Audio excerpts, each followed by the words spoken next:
अगर आपको एक ऐसा बिजनेस करना है जिसमें आपको मुनाफा भी बहुत ज्यादा चाहिए और रिस्पेक्ट भी बहुत ज्यादा होनी चाहिए, तो ज्वेलरी से बेहतर कुछ नहीं हो सकता है। तो आज की इस वीडियो में हम जानने वाले हैं कि आप किस प्रकार से ज्वेलरी के बिजनेस को शुरू कर सकते हैं, किस तरीके से आप अपनी खुद की ज्वेलरी शॉप शुरू कर सकते हैं, इसमें टोटल इन्वेस्टमेंट कितना आएगा, टोटल मुनाफा आप इससे कितना कमा पाएंगे, कौन से जरूरी लाइसेंस चाहिए होते हैं अगर आप सोना चांदी बेचना चाह रहे हैं, ज्वेलरी शॉप खोलना चाह रहे हैं, माल आपको कहां से खरीदना चाहिए, ऐसे ही सब कुछ। तो इस वीडियो को अंत तक जरूर देखिएगा। हेलो एंड वेलकम फ्रेंड्स, मेरा नाम है अनूप सिंह और आप देख रहे हैं आपका अपना YouTube channel. So let's get started. ये वीडियो में टोटल 7 पॉइंट हैं, तो इन 7 पॉइंट को अच्छे से जरूर समझिएगा अगर आप इस बिजनेस को शुरू करना चाह रहे हैं। पॉइंट नंबर 1 की बात करें, सबसे पहली चीज आपको अपने शॉप के लिए एक प्रॉपर लोकेशन देखनी होगी अगर आप इसे शुरू करना चाह रहे हैं। लोकेशन थोड़ा सेफ रखिए क्योंकि मामला यहां रिस्की भी हो सकता है। आप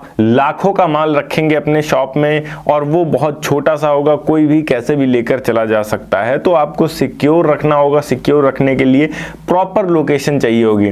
लोकेशन आपकी मार्केट के बीच होगी, जहां ज्यादा भीड़ भाड़ रहती है तो ज्यादा बेहतर रहेगा, या फिर किसी सुरक्षित जगह पर रखना चाह रहे हैं तो कोई भी पुलिस स्टेशन अगर आसपास है तो उसके आसपास अगर कोई अच्छी शॉप आपको मिल जाती है वहां आप रख सकते हैं, या फिर कोई ऐसी जगह जहां पर बहुत सारे सुनार की दुकान हो, हम कह सकते हैं ज्वेलरी शॉप्स हो, जहां पर एक यूनिटी हो, एक कम्युनिटी हो। ऐसे एरिया में अगर आपको शॉप मिलती है तो वहां पर भी आप ले सकते हैं। इससे 2 फायदे होंगे। पहली चीज तो शहर के हर व्यक्ति को पता है कि इस जगह पर ज्यादातर ज्वेलर्स की शॉप है, तो यहां पर ही प्रोडक्ट मिलेगा, जिस वजह से उस एरिया में कस्टमर्स का, जिनको ज्वेलरी खरीदनी होगी, उन कस्टमर्स का आना जाना ज्यादा रहेगा, जिससे आपके पास भी लोग आएंगे। इसके अलावा यहाँ दूसरा चीज ये है कि जो सुरक्षा है वो थोड़ी ज्यादा रहेगी, क्योंकि उन सभी लोगों की एक कम्युनिटी होगी और कम्युनिटी के बीच में रहेंगे तो आप वैसे भी सुरक्षित रहेंगे। पॉइंट नंबर 2 की बात करते हैं। इस बिजनेस को स्टार्ट करने के लिए हमारा टोटल निवेश कितना लगने वाला है, कितना इन्वेस्टमेंट होता है। तो यहाँ पर सबसे पहली चीज इन्वेस्टमेंट की अगर बात करें तो ये कई फैक्टर्स पर डिपेंड करता है। लाइक आपकी दुकान छोटी है या फिर मीडियम है या फिर बड़ी दुकान है। छोटी दुकान में आपका तकरीबन 10 से 15 लाख रुपए इन्वेस्ट होगा। इसमें आप जो सोना है वो तकरीबन 100 से 200 ग्राम रखेंगे और इसके अलावा 5 से 10 किलो तक चांदी रख सकते हैं।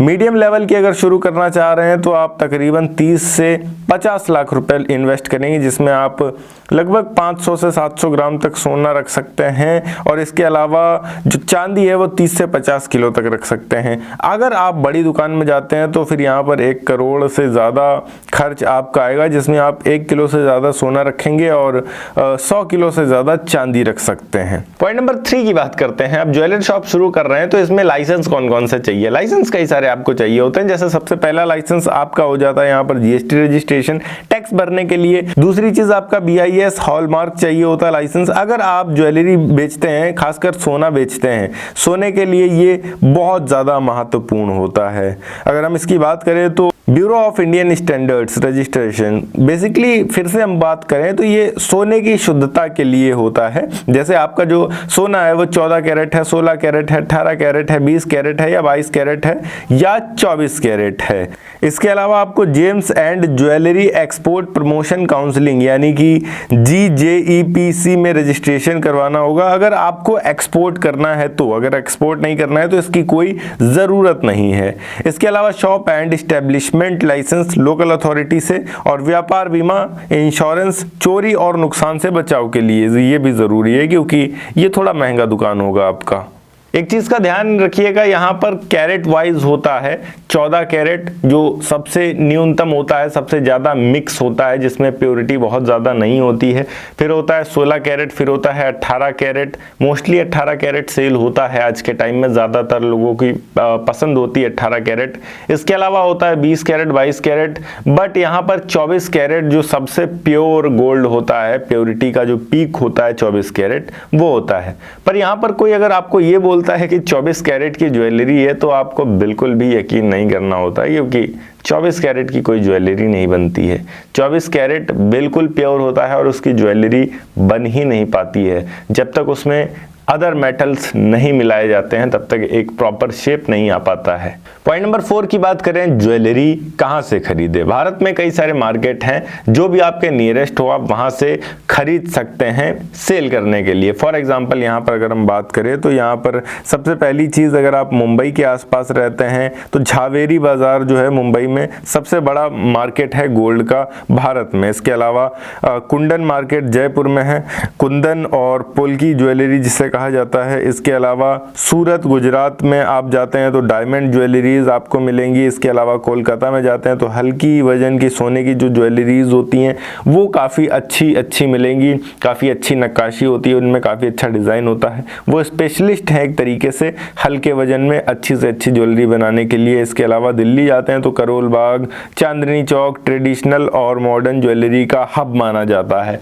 तो आप इन जगहों से आसानी से खरीद सकते हैं, जो भी आपके नियरेस्ट एरिया पड़ता है वहां से आप जाकर खरीद सकते हैं। पॉइंट नंबर 5 की बात करें अब, क्योंकि आप ज्वेलरी शॉप शुरू कर रहे हैं तो आप जो भी शॉप सेटअप करेंगे उसमें कुछ बेसिक चीज़ों का ध्यान रखना होगा। अगर ये बेसिक चीज़ों का ध्यान नहीं रखते हैं तो आपको काफ़ी बड़ा नुकसान हो सकता है। ये बेसिक चीज़ें कुछ इस तरीके से होती हैं। सबसे पहली चीज़, डिस्प्ले और शोकेस और अलमारी बेहतर तरीके से प्रेजेंट करें जो थोड़ा ज़्यादा अट्रैक्टिव लग सके।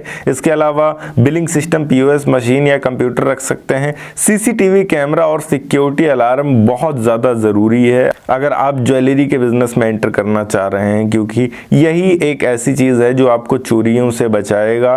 खासकर ज़्यादातर लोग इसलिए चोरी नहीं करेंगे क्योंकि आपके वहाँ कैमरे लगे हैं और जिन्होंने किया वो भी एटलीस्ट पकड़े जाएंगे, आपको पता चल जाएगा कि कैसे हुआ और क्यों हुआ। इसके अलावा वेट मशीन चाहिए होगी आपको सोने को तौलने के लिए।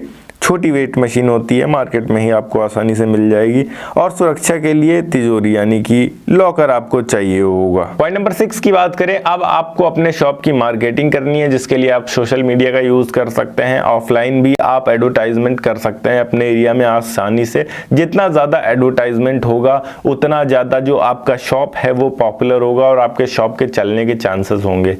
बायर्स मार्केट में हर तरफ हैं। आप क्या ऐसा करते हैं जिनसे आप उनको अपनी तरफ अट्रैक्ट कर सकते हैं, अपने कॉम्पिटिटर्स के पास ना जाने देकर।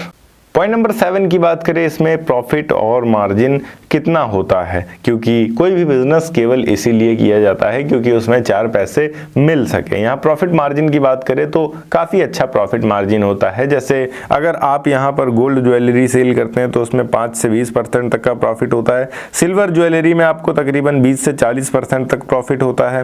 कस्टम मेड ज्वेलरी जो होती है उसमें आप 30 से 50% तक कमा सकते हैं। एक एवरेज ज्वेलरी की दुकान जो होती है जिसमें फुटफॉल ठीक ठाक ही होता है, वो ज्वेलरी की दुकान वाला भी आसानी से महीने में 1 से 10 लाख रुपए तक कमा लेता है। और अगर थोड़ा बड़ा शॉप है आपका और थोड़ी ज्यादा फुटफॉल है तो यहाँ पर ऐसे में आप करोड़ को भी क्रॉस करेंगे मंथली। ओके गाइस, ये थी एक छोटी सी वीडियो कि किस तरीके से आप ज्वेलरी के बिजनेस को शुरू कर सकते हैं, ज्वेलरी की शॉप शुरू कर सकते हैं।